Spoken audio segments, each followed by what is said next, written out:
Kai Joseph says he was never in support of the planned privatization of the water and sewage company. This had been one of the manifesto promises of the then opposition party to stop the privatization of WASCO, a promise that appeared to have been broken until the Prime Minister announced on Friday that it was not going to happen. The Prime Minister says it followed a report on the process that had been discontinued by the minister earlier this year. Joseph says it was a good decision that must be put in global context. You hear talks about water, the next war may be over water. Do you want such a resource to be in the control of private interest?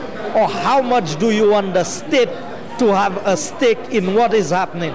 And as we discuss this as we go along, I think that St. Lucians will have a much better appreciation of the decision taken by the government. The government says it intends not only to keep WASCO 100% local, but that the company will be profitable. Along with pumping foreign revenue into the company, the Prime Minister has also put corporate and private customers on notice. It was a decision that was heartily received by WASCO staff. There are a number of institutions in St. Lucia to date that owe the government substantial amounts of money. WASCO.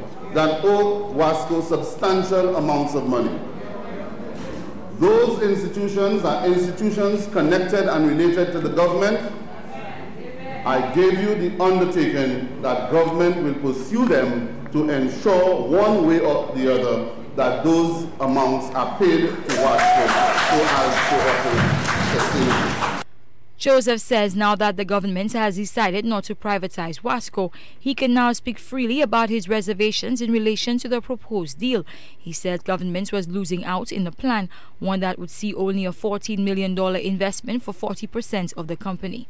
I never favored leasing the assets of WASCO for $1 a year. And to have a foreign company come in and invest just $14 million into your water sector, which is worth hundreds of millions of dollars, and actually owning 40% of that sector. You see, once you privatize, there's no coming back from it. But the decision made today gives government the option to set up the type of structure it wants with the water company and to allow it to develop to the point where St. Lucia will retain control.